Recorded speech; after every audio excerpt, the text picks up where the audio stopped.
Estamos de vuelta acá en CNN Prime y lo hacemos para conversar con el ex ministro de Justicia y de Defensa de nuestro país, José Antonio Gómez, a quien saludamos y le agradecemos por estar acá un 24 de diciembre, a esta hora sobre todo. ¿Cómo está? Muy bien, Ivo. Muchas gracias por invitarme. Me interesa mucho conversar, así que gracias. No, gracias a usted. Y partamos inmediatamente conversando acerca del último rol que usted tuvo. Usted lideró el Comité Asesor Externo de la Contraloría para revisar casos de corrupción y cómo combatir la corrupción, que efectivamente es un tema que está permeando prácticamente y lamentablemente todas las instituciones de nuestro país. Hablemos de las principales conclusiones, en qué se basó ese trabajo, José Antonio. Sí, Ivo, para el contexto de quienes nos escuchan, la Contralora fijó líneas estratégicas de su mandato. Entre ellos es el análisis de los antecedentes que tiene la Contraloría para combatir la corrupción, el crimen organizado, el mal uso de los recursos públicos, y dijo, voy a formar una comisión externa, no de la Contraloría, y nombró a José Luis Lara, un académico de la Universidad Católica, a Marta Herrera, que fue fiscal del Ministerio Público, Tamara Agni, que fue también directora de la UAF y tiene un amplio conocimiento en integridad, también a Michel Figueroa, que es de Chile Transparente, y a mí me nombró presidente de esta comisión por las acciones que he tenido en el Estado. La idea al final era que analizáramos cómo estaba operando la Contraloría desde la perspectiva de sus tareas, es decir, cómo logramos que la Contraloría no solo encuentre los hechos de corrupción ya ejecutados, sino que ojalá pudiera existir una forma de atacarlos con anterioridad. Y ahí hicimos un informe que se lo entregamos hace muy poco a la Contralora. Es una especie de prevención, como anteponerse a estos casos, más allá de que después Contraloría haga sus propios estudios, haga sus propios informes, investigaciones y dé a conocer cosas como las que hemos conocido durante los últimos días. Sí, yo creo que el gran problema que tenemos todos es que vemos estos escándalos públicos y tenemos un 80% de apreciación pública que este es un país corrupto gigantesco. ¿Lo es o no? Es que yo creo que hay un gran problema que estamos enfrentando hoy día que tiene que ver con la penetración de las organizaciones criminales. Y eso es un hecho grave porque está penetrando instituciones del Estado. Poder Judicial, el propio Ministerio Público tiene algunos problemas, las policías. Entonces, el hecho es grave. Uno no puede decir si estamos muy amplios, muy grandes o no. Pero en el fondo lo que nosotros decimos es, mire, aquí hay dos líneas que abordamos. Una que tiene que ver con las decisiones políticas que tiene que tomar el gobierno y el Parlamento. Entonces le decimos, usted no siga creando instituciones. Acaban de formalizar el CAI, que es la institucionalidad de análisis y auditoría desde el gobierno. Cuando tiene un órgano constitucional y legal que es la Contraloría General de la República, potencielo. Pero si usted tiene ese órgano con el 0,12% del presupuesto de la Nación para analizar todo el presupuesto, para intervenir 7.000 instituciones con 2.200 funcionarios, con una capacidad tecnológica obsoleta, no es posible. Entonces decimos, dele los recursos, potenciela de manera tal de que ese sea el centro del ataque contra la corrupción. Lo segundo, no creemos que deben existir estados de opacidad. No existe ninguna razón legal ni lógica para que el Poder Judicial, para que el Ministerio Público, para que el Parlamento se autorregule. Porque cuando uno se autorregula no tiene la capacidad que tiene una institución externa, entonces termine con eso también, eso son normas legales, y agregarle algunas facultades más a la Contraloría. Y adicionalmente le dijimos, mire, hay una serie de medidas que usted puede tomar administrativamente, que no requiere de ley, sino solo la voluntad de la Contraloría. Y ahí generamos una que nos parece muy importante, que es una línea que tiene que ver con generar una división de análisis e inteligencia que permita que la Contraloría General, al interior de sus propias divisiones, pueda interoperar sus propios conocimientos que están parcelados. Es una de las críticas que hacemos frente a cómo está funcionando la Contraloría. Para eso requiere tener interoperabilidad, requiere tener gente que sea capaz de analizar, y eso permitiría enfrentar con anterioridad, con el conocimiento que tiene de todos los antecedentes, municipios, gobiernos regionales, gobierno central, los análisis para evitar los hechos de corrupción. Hace lo que puede la Contraloría el día de hoy. Le falta musculatura, le falta recursos, falta voluntad política también para tomar esas decisiones. Todo. Falta voluntad política, como señalaba, que es póngale lo necesario para que lo haga. Tiene un sistema computacional, yo diría, obsoleto, porque requiere de una transformación importante. Requiere además el Estado de interconectarse. Yo no puedo tener antecedentes en el Servicio de Impuestos Internos que para pedirlos tengo que mandar un oficio. o en el registro civil, o en la UAF, o en aduanas. Necesitamos al Estado en su conjunto para combatir los hechos de corrupción. Entonces, le falta esa musculatura. Lo otro que hemos planteado que nos parece indispensable es que asuma el rol del Sistema Nacional de Control. Es decir, que todos los órganos que están dedicados al control tengan un mando común, porque esto es combatir, no es ya perseguir, es combatir contra organizaciones criminales internacionales que tienen un poder impresionante. Basta mirar lo que pasó en Gendarmería, basta mirar lo que está pasando en otras instituciones. Por lo tanto, ese Sistema Nacional de Control es indispensable establecer. Y otra cosa que la Contraloría le decimos usted tiene que hacer es que la gente tiene que saber, la opinión pública tiene que saber lo que hace usted. Si uno le pregunta, nadie sabe. Sí. La conocen ahora porque la Contralora ha sido eficaz en muchas cosas, pero si uno mantiene una relación directa con la población, tiene una cantidad de información, canales de denuncia, respuestas oportunas, fácil conocimiento de lo que la Contraloría hace desde el lenguaje. Ahí hay una área que es bien interesante, que es el Estado abierto, que permite que la gente entienda lo que uno como institución realiza. Entonces, ese camino también es necesario para que la Contraloría abra sus puertas y sea conocida. Y en materia educacional le decimos, mire, usted tiene todas las capacidades para formar convenios con universidades, con institutos. ¿Para qué? Para generar un gran espacio de integridad pública que parta desde la base, desde los colegios. Las instituciones no son corruptas, son las personas, por lo tanto hay que crear esta necesidad de educación. Así que hay una serie de medidas que yo creo que la Contraloría puede tomar, que algún recurso requieren, pero lo puede hacer directamente sin necesidad de participación de otras instituciones por ahora. Pareciera que hasta el día de hoy, y como usted dice, a través del trabajo que se ha realizado durante el último tiempo, no quiero decir que antes no se hacía el trabajo de Contraloría, pero ha tenido mayor notoriedad también este tiempo, han existido mayores casos, se ha investigado quizás aristas que antes no se hacían. Pareciera ser que hay miedo de la Contraloría. En ese sentido, quizás las instituciones a nivel político podría influir en apoyar o no un cambio de esta envergadura. Yo creo que sí. En vez de respeto, quizás le tienen miedo a la Contraloría. ¿Está bien o no? Sí, yo digo, si uno es derecho a decir las cosas, ¿sí? Yo creo que el mundo político nunca ha tomado la decisión de tomar a la Contraloría, darle la musculatura necesaria, porque es el autocontrolador. Sí. Por lo tanto, llega el minuto en que si queremos evitar que Chile pase a una etapa de análisis internacional de un Estado corrupto, necesitamos tomar esas medidas.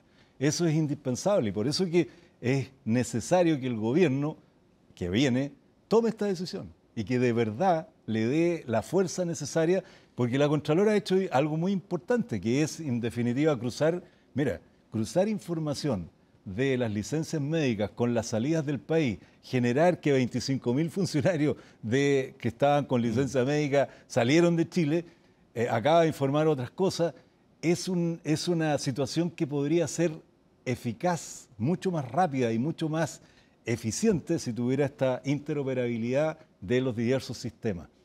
No hay país que tenga más información que nosotros. El registro civil está todo, en el Servicio de Impuestos Internos, en aduanas, en los conservadores de raíces. En fin, hay una serie de información, pero todo es parcelado. Lo mismo que en materia de inteligencia. Las inteligencias en Chile trabajan en privado. Se ocultan la información, no se entregan, no se comparten bases de datos. Esta cosa no necesita ley, lo que estoy diciendo yo. Necesita voluntad política, decisión. Y el único que tiene el poder para eso es el presidente de la República. Él es el que lo puede hacer. José Antonio, pasemos a otro tema también, aprovechando que está acá. Usted fue ministro de Justicia. Le quería preguntar, a su juicio, ¿qué tan profunda es la crisis en el Poder Judicial hoy en día? Yo creo que es una crisis muy dura, muy fuerte. Hay ya 3 o 4 ministros de la Corte Suprema que han sido acusados constitucionalmente, han salido del Poder Judicial. Probablemente van a aparecer más situaciones y creo que eso es una crisis tremenda desde el punto de vista de la institucionalidad y de la opinión pública. Yo creo que no hay lugar donde uno quiera llegar con igualdad de condiciones a resolver problemas, y cuando existen estas denuncias, caso Hermosilla, lo que ha pasado últimamente, es gravísimo. Yo creo que en ese sentido la nueva presidenta de la Corte Suprema, yo creo que tiene la voluntad y la fuerza para lograr hacerlo, pero va a requerir de mucho apoyo del resto de los ministros de la Corte Suprema y de la opinión pública para poder de una vez por todas evitar lo que está pasando hoy día en una crisis tan importante que yo no había visto en muchos años. ¿Qué tan importante es una reforma para evitar estos denominados favores internos, quizás en el sistema de nombramientos también en el Poder Judicial? Yo creo que es importante, pero tengo una diferencia con lo que se ha hecho. ¿Ya? Cada vez que uno presenta un proyecto de ley es para que esa cosa demore y nada se hace. Yo creo que se pueden hacer modificaciones hoy día dentro de los nombramientos, porque le echan la culpa a la participación del mundo político. No hay hoy día manera más transparente que lo que existe hoy día, las redes sociales, los medios de comunicación, la información que existe. Entonces, yo haría algunas cosas como, por ejemplo, establecer normas de plazos para los nombramientos, de transparencia de los expedientes o lo que circule entre las distintas instituciones. En el propio Poder Judicial que exista transparencia total como se hacen las quinas o las ternas. Pero hay que hacerlo con rapidez. La demora que estamos enfrentando hoy día, que hace mucho tiempo se presentó el proyecto de ley, atenta contra esa mirada de la opinión pública respecto a la probidad del Estado. ¿Y usted estaría de acuerdo con que sean nombrados para ministros de la Corte Suprema jueces con carrera judicial, no estos denominados externos, como por ejemplo era Ángela Vivanco? Bueno, a mí me tocó participar en este proceso de cambio cuando hicimos la reforma para que entraran externos que le dieran un aire distinto a la Corte Suprema, que no fuera una creación siempre cupular desde el interior. ¿Y cómo lo ve ahora? Yo creo que han existido problemas, desgraciadamente, pero no una cosa mala per se. Yo creo que hay que establecer mejores controles. Las personas que ingresan también tendrán que pasar por otros niveles de análisis, pero yo creo que es bueno que exista una mirada también desde el exterior, porque cuando uno se autogenera, es lo que decía antes, si yo me autoevalúo, yo me autocontrolo, yo me autogenero, finalmente no tengo ninguna posibilidad de crítica. Entonces creo que es necesario mantener un sistema en que hayan terceros, pero con los controles necesarios. Pasemos a otra institución que también ha estado en tela de juicio, que es Gendarmería, que usted también la conoce, fue ministro también de Justicia, estuvo siguiendo de cerca, por supuesto, esto. ¿Qué le parece esta idea de que ya no dependa del Ministerio de Justicia, que dependa del Ministerio de Seguridad, que se separen ciertas funciones de Gendarmería también? ¿Es una buena señal para la institución? A mí me parece bien. Yo creo que hay que generar una institucionalidad distinta. Esto va a traer problemas con las asociaciones, con los propios gendarmes, etcétera. Pero yo creo que hay que diferenciar las cosas. Por ejemplo, hay cárceles que deben ser de alta seguridad. Esas cárceles tienen que tener funcionarios de gendarmería anónimos. No podemos tener gente ahí que sea conocida porque esa gente es amenazada. Te llevan una foto, te dicen su hija está en tal colegio, la vamos a matar. Entonces al final se produce una relación o de coaptación de dinero o de amenaza. Entonces hay que tener esa línea distinta. Luego hay cárceles de mediana seguridad. Pero yo tomaría otras medidas que son importantes y más fáciles. Cualquier funcionario del Estado que maneje armas y que tenga estas condiciones, que finalmente lo pillan o en actos corruptos o de delito, deberá perder su jubilación de la forma que tienen actualmente los funcionarios, porque de repente los condenan y se jubilan igual en 20 años. Por lo tanto, generar un espacio de, yo diría, no solo desde el punto de vista del análisis de inteligencia de los problemas, sino que también de sanción mucho mayor que lo que es, en definitiva, lo que está pasando hoy día, que terminan en la cárcel, que cumplen las condenas y después salen libres. Yo creo que hay que buscar fórmulas que son más directas y creativas que simplemente generar cambios constitucionales, legales, que al final se demoran mucho. Y desde el origen, ¿usted no cree que habría un problema de formación de Gendarmería, que eso también se debería reformular, actualizar, quizás? Sí. Yo creo que nosotros generamos una escuela de gendarmería, se establecieron criterios, pero el tiempo ha cambiado. Yo creo, vuelvo a decir que hoy día no tenemos la criminalidad antigua, que eran los ladrones de la calle. Hoy día tenemos criminales que son verdaderas industrias, verdaderas empresas, y por lo tanto requiere de una mejor capacitación, mejor formación, lo que decíamos antes, un sistema de educación, de integridad que sobre todo certifique a los funcionarios públicos que manejan armas y que tienen situaciones de relación directa con el crimen. Entonces, sin duda hay que hacer un trabajo mucho más profundo, no basta con las modificaciones legales. Cada vez que hay un problema en Chile, ley, o crean una institución. Y yo creo que no es necesario, hay muchas cosas que se pueden hacer. ¿Y el Estado tiene el control de las cárceles efectivamente, no? Yo creo que el director de Gendarmería, a pesar de lo que dijo la verdad. O sea, yo no puedo decir que controlo las cárceles, cuando solo puedo entrar a las cárceles. Si me están vendiendo cosas al interior, pasan armas, drogas, comida, mira, digo, es imposible que eso no se conociera. O sea, aquí hay una negligencia total de la investigación, la demora. Primero porque hay un servicio, un sistema de inteligencia al interior de Gendarmería. Si ese sistema no funciona en varias cárceles, algo está mal, algo está mucho más difícil de descubrir, y por eso yo creo que no hay control de las cárceles sin ninguna duda, y lo dijo con toda claridad el propio director. ¿Cree que es irreversible?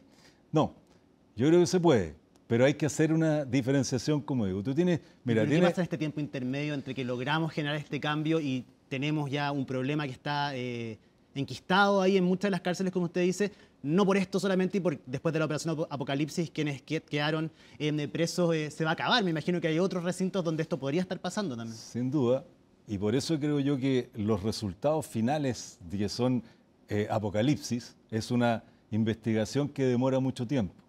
No me cabe duda que si se potencia el sistema de inteligencia interno de Gendarmería, con capacidad de análisis, con la posibilidad de intervención telefónica, etcétera, agentes encubiertos, hay un montón de formas que se puede trabajar, tú puedes descubrir con anterioridad lo que está pasando en Gendarmería. Lo más probable es que haya que hacer una remoción bastante grande, pero está bien. Las crisis producen los cambios y yo creo que en ese sentido es bien importante que se tome la decisión de no seguir tapando las cosas, como que es poco, que son pocos funcionarios. Es mucho lo que está pasando, sobre todo en una cárcel, que es el lugar donde se supone que cumplen condena los más peligrosos de Chile.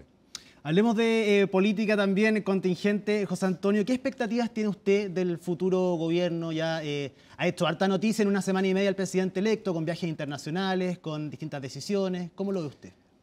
Bueno, Ivo, como todas las cosas, el presidente ya dejó de ser el gladiador, ya dejó de pelear con el resto, por lo tanto ahora es el presidente y ha hecho distintas conversaciones, se ha abierto a... ¿Nota ese cambio usted? Sí, claro. El hecho de que se haya juntado con distintas personas con pensamientos diferentes.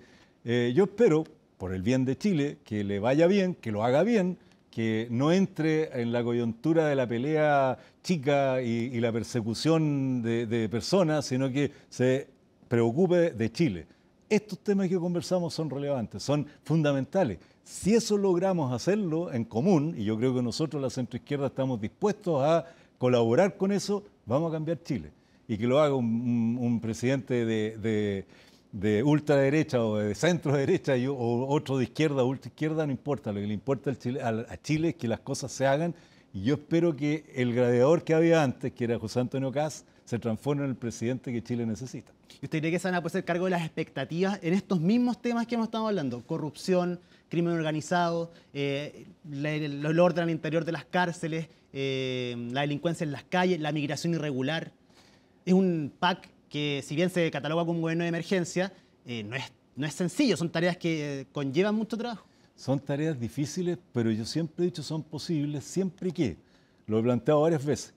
En las Fuerzas Armadas existe algo que se llama el Estado Mayor Conjunto. Cuando se producen crisis, asume el mando un miembro de las Fuerzas Armadas que establece cómo se usa la Fuerza Aérea, el Ejército y la Armada. Nadie funciona solo. Todos los servicios de inteligencia trabajan juntos.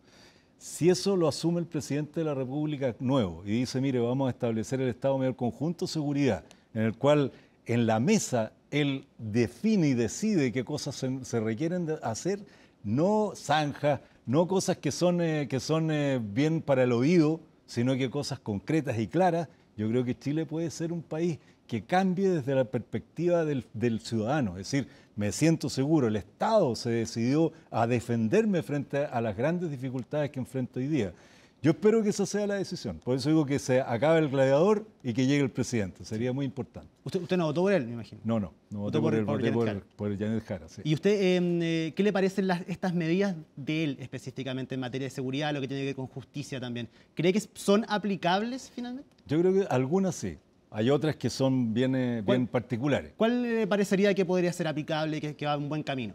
O sea, yo creo que todo lo que tiene que ver con migración hizo varias promesas que yo creo que son incumplibles, pero si las asume bien, yo creo, nosotros tenemos la obligación y el derecho de que aquella persona que entra irregularmente a Chile, saber qué hace, dónde está, por lo tanto hay que establecer ciertos criterios que yo creo que se pueden cumplir. ¿Que se tipifique como delito el ingreso irregular a nuestro país? Es difícil, es posible hacerlo, pero es difícil porque hay toda una legislación internacional que va a ser, y ese no es, digo, hablemos en serio, 345.000 irregulares. Si yo decreto, saco una ley, ¿dónde meto a esa gente? Si hoy día tengo 60.000 presos y tengo la cárcel colapsada, entonces no es lógico.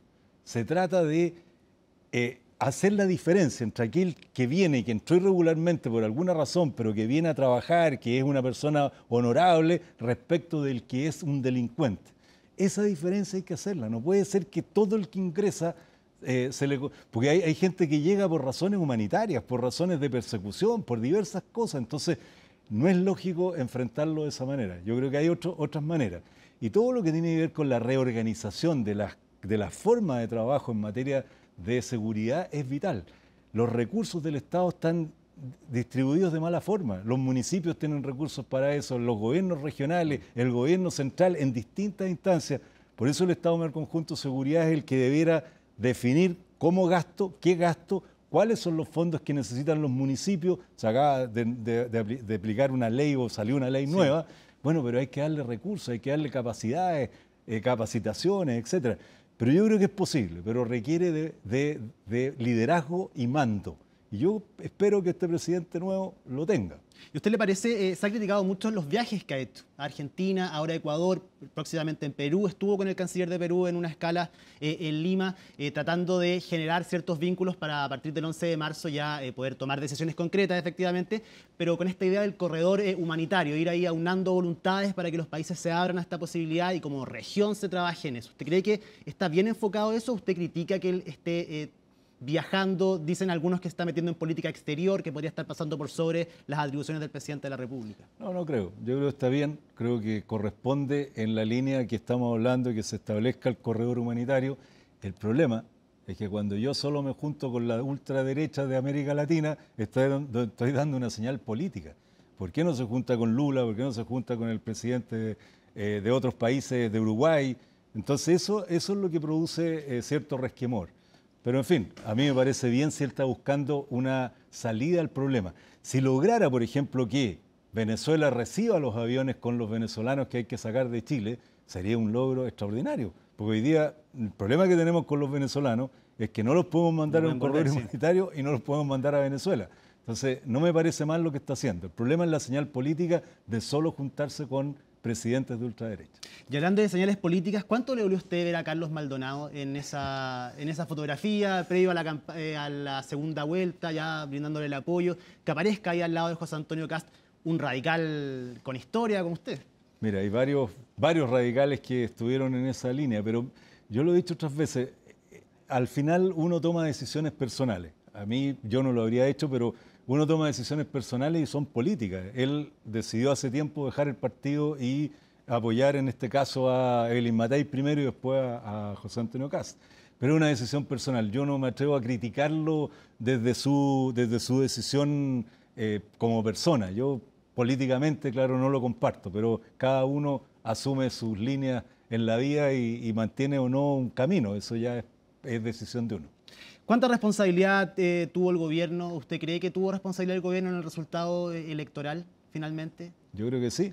¿En qué medida y en qué aristas pudo tener responsabilidad el gobierno? Mira, esto es siempre polémico y debatible, pero yo creo que una de las grandes falencias del gobierno fue su ineptitud en ciertas materias, su soberbia también en algunas, sobre todo en materia de seguridad. Yo creo que si en algún minuto se hubiera tomado la decisión de verdad, de decir, mire, estamos en una crisis, tenemos un problema, no basta con entregarle recursos a Carabineros, no basta con hablar de que tenemos menos homicidios que otros países, sino que asumamos el problema, algo distinto habría pasado. La gente se habría sentido mucho más protegida. El problema es que cuando yo soy representante de un gobierno, soy candidato a representante de un gobierno que tiene una mala evaluación pública, es muy difícil que la gente vuelva a votar por mí cuando supone que va a ser una continuidad de lo que me parece mal. Entonces, ahí hay una gran responsabilidad del gobierno de no haber asumido